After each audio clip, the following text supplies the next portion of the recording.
turbo engine running. Absolute genius. Get this.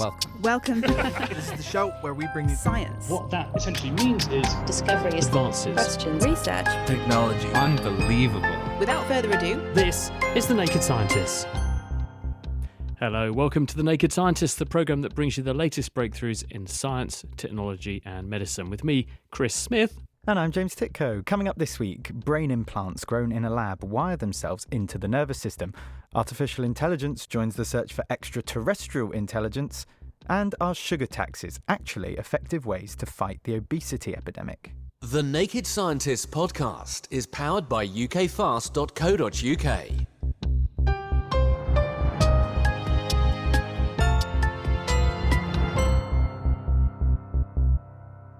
Up first this week, there's renewed hope for the millions of people affected by brain injuries and degenerative diseases.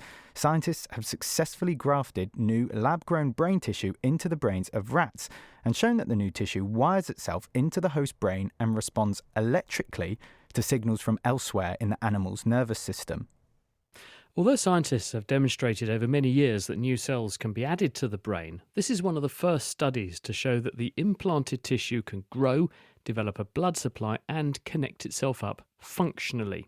Neurosurgeon Isaac Chen from the University of Pennsylvania started by using human blood stem cells to grow mini brains called organoids in his lab, which he then transplanted into recipient rats. An organoid is basically something we make in the lab that resembles the organ that it's supposed to look like. So for instance, there can be lung organoids, intestinal organoids, kidney organoids.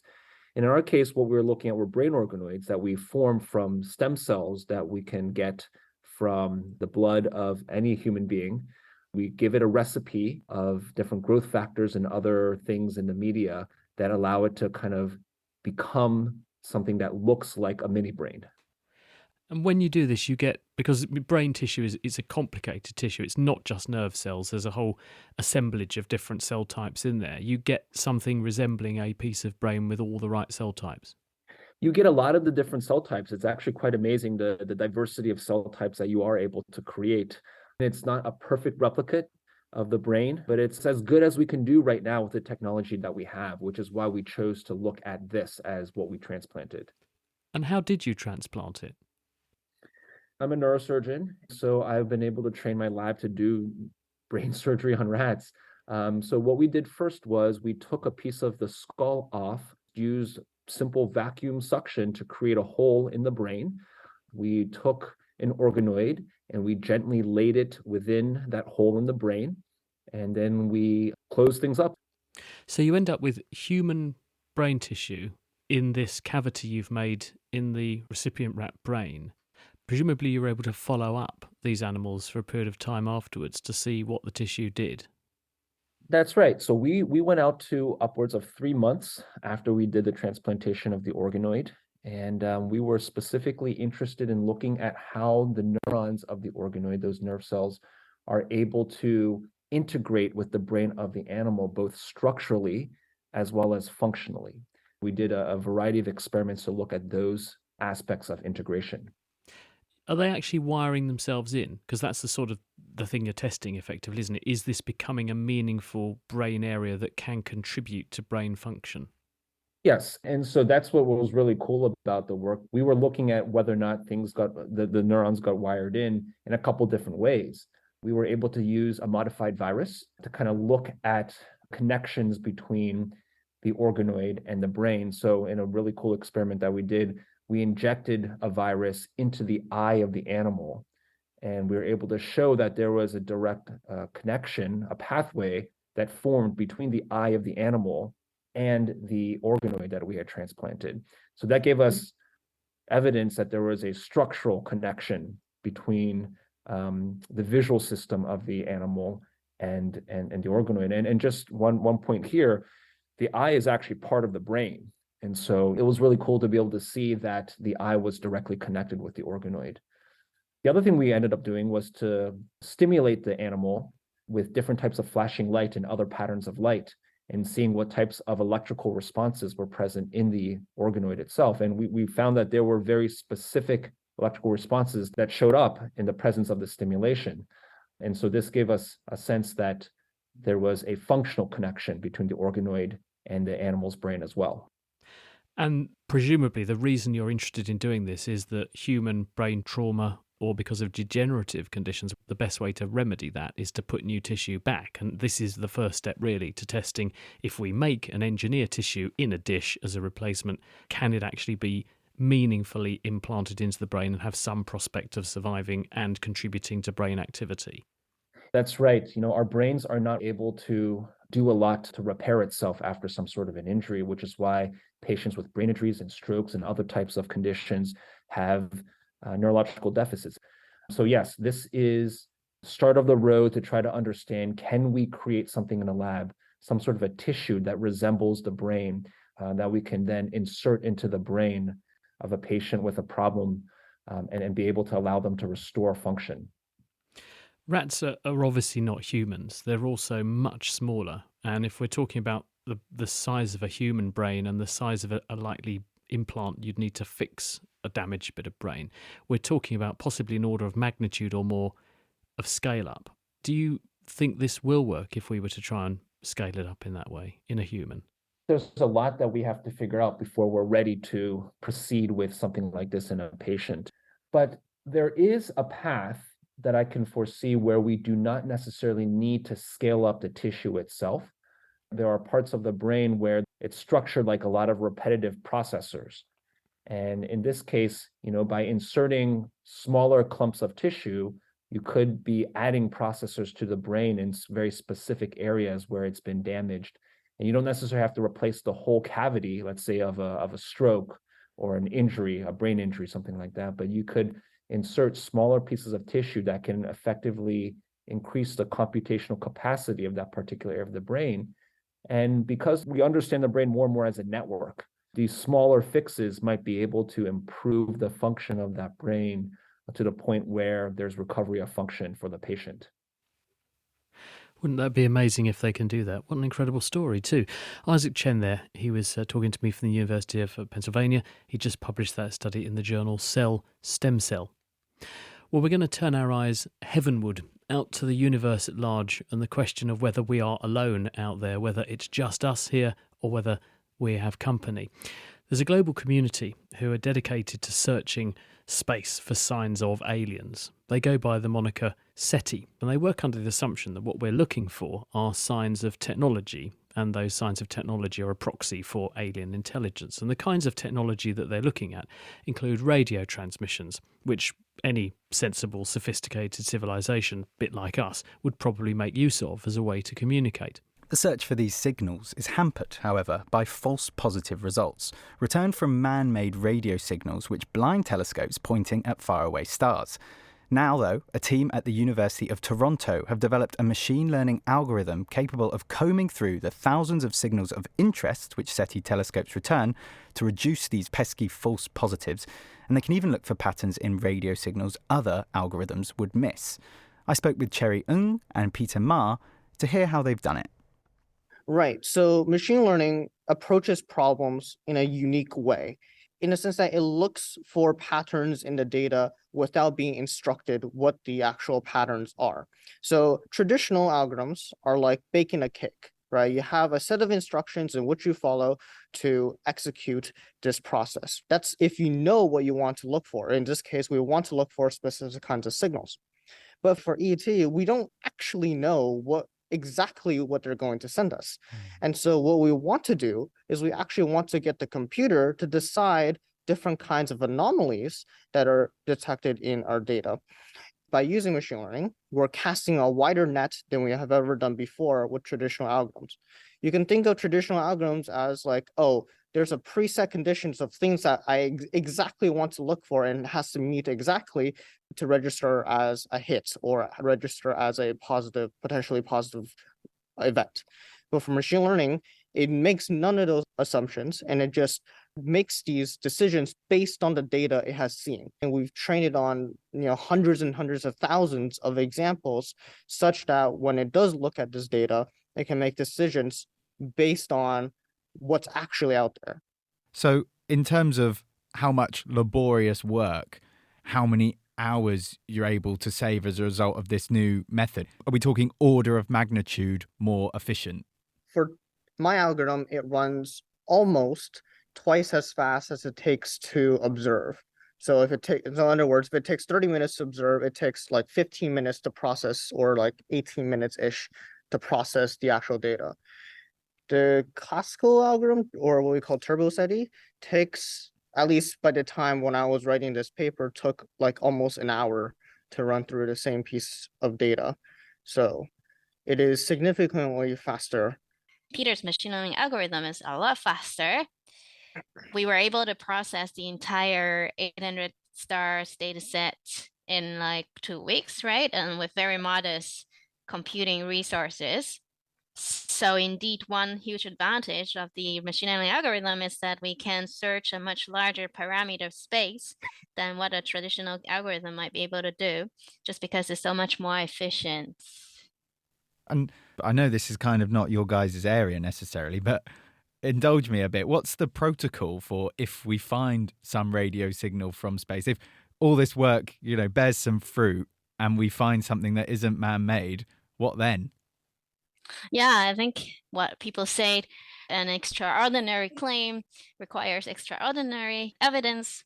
If we do find something interesting, like in this case, the first most important thing is to sort of confirm it, to be really sure that it is a genuine signal. And the only way to find out is by re-observing and re-detecting it. Also with different telescopes, by involving other scientists to see if we can independently confirm these signals, and then I suppose try to extract as much information from the data we have as possible. Is it from an exoplanet? Can we find out about the radial velocity or any other information? And then if we're really sure, then I think it requires international collaboration to try and come up with a coherent plan of how to establish any communication. Exciting stuff, eh? That's Cherry and Peter Ma, who, by the way, was an undergraduate while he wrote that paper. That work just came out in Nature Astronomy. The Naked Scientists podcast is produced in association with Spitfire, cost-effective voice, internet and IP engineering services for UK businesses. Find out how Spitfire can empower your company at spitfire.co.uk. Music in the programme is sponsored by Epidemic Sound, perfect music for audio and video productions. You're listening to The Naked Scientists with me, Chris Smith, and with James Titko. And still to come, are sugar taxes a viable option for avoiding obesity? We'll find out. But first, in the great outdoors, the Big Birdwatch is an RSPB-led initiative to track the distribution and the population of our bird numbers. It's the UK's biggest piece of wildlife citizen science, and it happened just last weekend. Twitchers across the country were asked to tot up how many birds and of what species they'd spotted over a 1-hour period. The initiative first began, actually, back in 1979. It was a feature on the children's TV show Blue Peter, fondly remembered by many. It's since grown enormously in popularity, though, and last year some 700,000 people across the UK took part, and they collectively counted more than 11 million bird sightings. Well, Will Tingle and our own appropriately named James Titko have joined in this year too, and here's how they got on.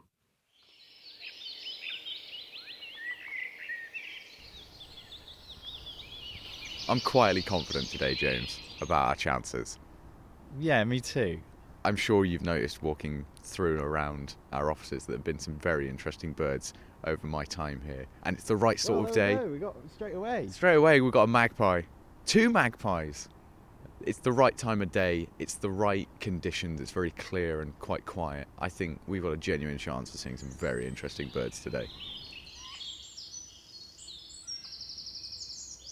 What's all the data used for?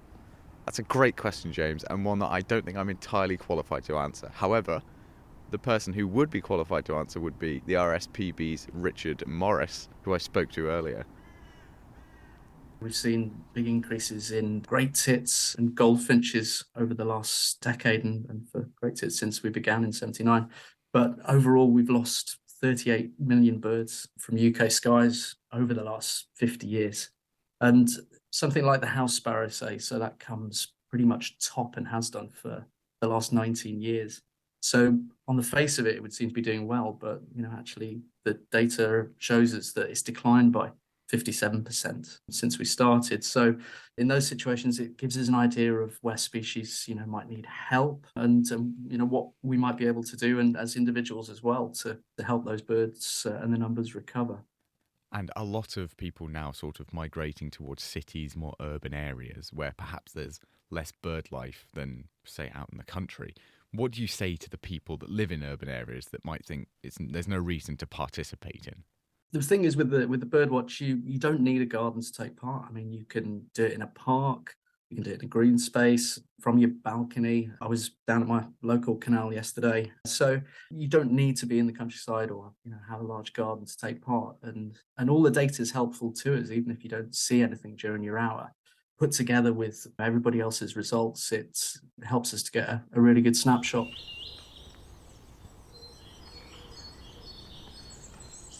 There we go. We're kicking off strong. Got a couple of blue tits up there. Where? Oh yeah, I see them now.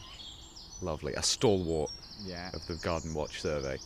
Oh, it's a blackbird. A blackbird, James. We're kicking it up a notch. Very excited. 2 blackbirds. 3! I don't know about you, but my heart is going. Again, I'm hearing a lot. I'm not seeing a lot. Oh, I can see it on the tree. Is it landed? I can see it on the tree well over there. Yes! That counts, right? Yeah, That's yeah. our garden. Is it? Wow. Come on. I can see it. We'll take it. Oh, is that a wren? It is! I cannot believe this. James has just gone inside and there's a buzzard. Are there any other things that people can do with their gardens to improve the quality of their birds and their bird populations? There are lots of simple things you can do if you have a garden yourself, from putting some bird food out, so feeding stations, and water as well. Important to remember that cleaning and hygiene is really important. So if you are feeding birds, then make sure that the feeders are clean regularly and there's fresh water going out daily. And that helps stop the spread of diseases that we know can impact some species. Also, kind of leaving scrubby areas in your garden is great for nesting, roosting, and giving birds shelter and cover from the weather as well. Things like leaving your grass a bit longer in some places, really good for insects, which source of food for birds as well. Not using insecticides and things like wildlife-friendly planting. These are all simple things you can do and can make a real benefit though for the birds and bring more nature into your garden as well. One of the things says that the birdwatch is good for us as well as for wildlife. Getting out into nature and connecting with the nature on your doorstep is really good for mental health and well-being. We did a YouGov survey as part of this year's Birdwatch, and it showed that from the people we asked, 9 out of 10 people agreed that listening to bird song, going out and watching birds benefited their mental health and well-being. So really positive impacts for people too, to get out there and enjoy the nature that's on their doorstep. Do you feel any less stressed at the moment right now, James? Yeah, I'd say so. It's nice to take a break. I mean, I'm a big believer anyway in getting out in nature if you're feeling a bit low. So, absolutely, happy to be here. Well, we end today on 3 blue tits, 3 jackdaws, 3 blackbirds, a buzzard, a wren, and a robin. It's not quite the goldfinches and bullfinches that we've seen here in days gone by, but not bad for an hour in January. So, how do you think today went? I was delighted actually with our haul. What was it, about 4 or 5 different species? I'm well happy with that. Good. And I hope everyone had equal success or equal happiness at their success when they did theirs at home.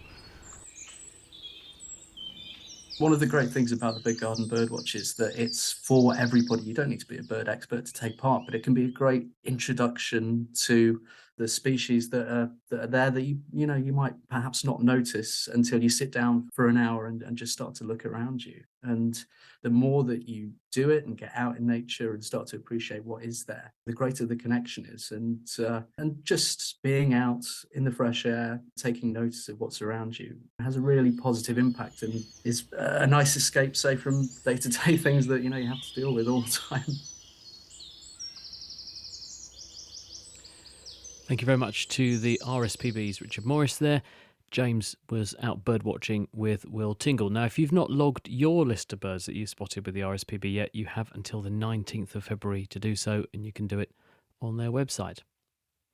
Now, according to the 2021 Health Survey for England, almost 3/4 of UK adults are now judged overweight or obese, with obesity rates doubling in the last 30 years.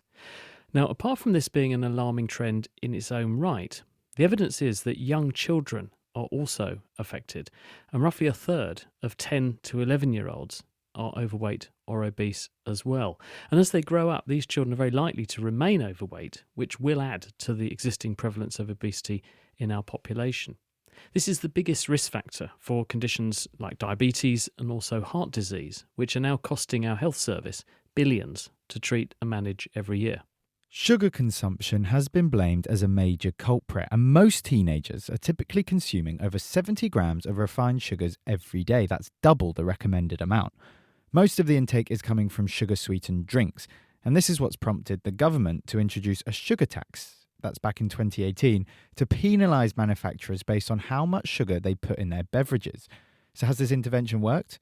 Well, Jean Adams from the Cambridge MRC Epidemiology Unit has been looking at the impact on school-aged children. She's analysed data from the National Child Measurement Programme on over 1 million children in reception, that's 4 to 5-year-olds, and Year 6, that's 10 to 11-year-olds. The introduction of the sugar tax, she's found, was associated with an 8% relative reduction in obesity levels in Year 6 girls. This is equivalent to preventing 5,234 cases of obesity per year in this group. The reductions were greatest in girls, whose schools were in deprived areas where children are known to consume the largest amount of sugary drinks. Surprisingly, boys, though, showed no change in obesity rates.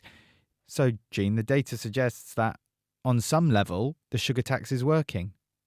So we have about 50 countries or territories around the world now have a tax on soft drinks or sugary drinks. And there is now quite a lot of evidence that they lead to reductions in purchasing and consumption of the drinks that are taxed. There's less data so far on impacts on kind of hard health outcomes. So this study that we've done on obesity in children is kind of leading the way on there. Okay, so the signs are good, the tax is making a difference. But how do you know for sure that it's the sugar tax doing this and not other things, messaging, education? Yeah, that's a really good question. And it is really difficult to untangle these things. It's very difficult to get clear signals from this sort of policy evaluation where we're looking in the real world rather than doing controlled trials. And I guess there's kind of a number of ways to think about that. And one might be that the messaging and the education is kind of part of what the tax is. So when we introduce a tax, that comes along with a lot of discussion in the media and other places about why is the government taxing soft drinks? Well, that's because they think they're not very good for you. And so we can kind of think of that whole package of measures as part of what the tax is. But also the method that we've used where we look at trends over time and how those change in relation to when the tax was implemented, like a real problem with that sort of method is it is vulnerable to other things happening. So we can't say for absolute certain tax has led to the change in obesity levels that we see, but we can say that it's part of a jigsaw of lots of different pieces of emerging evidence. So we saw that coincident with the tax coming in, we saw changes in the amount of sugar that was in drinks, and that reflects that the tax encouraged manufacturers to reduce the sugar in their drinks. And we also saw decreases in purchasing of sugar from drinks. So all these things together make us think that there is a story to be told. Sure. Just to rewind back a bit slightly, have you got numbers to put on this as to how exactly important the tax was in reducing sugar intake in kids? We have not yet looked at sugar intake in totality. What we see, we've looked at purchasing of drinks in households, and we see a reduction there in the kind of 5% range. And is it affecting everyone the same? Boys, girls, any difference there? So in terms of this study where we looked at obesity in children, we studied both children coming into school in reception year and in Year 6 when they leave primary school. And we see an effect just in the Year 6 children. And in fact, that effect is specific to girls, not boys, and to girls living in more socially and economically challenging circumstances. I mean, perhaps you don't have the answer for me right now, but could you speculate as to why you're seeing that difference? Yeah, we don't know the answer to that, and this data doesn't tell us. So it really is speculation, but I guess we all know that we live in society where girls and boys experience life differently. So girls may be primed to be more responsive to messages about what they're eating, what they look like. Boys might be more primed to messaging about what it is to be good at sport and how energy drinks play into that. And so the prime energy drink frenzy might be fueling this. Well, Jean Adams from the Cambridge MRC Epidemiology Unit, thanks very much for coming in. That work has just been published in PLOS Medicine. And that is where we must leave it. Thank you very much for listening. And of course, if you like this programme and would like to support what we're doing, do please consider signing up to become a donor, either on a one-off or regular basis. Every little helps, and we're extremely grateful for your support. You can do that at nakedscientist.com/donate. The Naked Scientist comes to you from the University of Cambridge's Institute of Continuing Education. It's supported by Rolls-Royce. I'm Chris Smith. He's James Titko. Thanks for listening, and until next time, goodbye.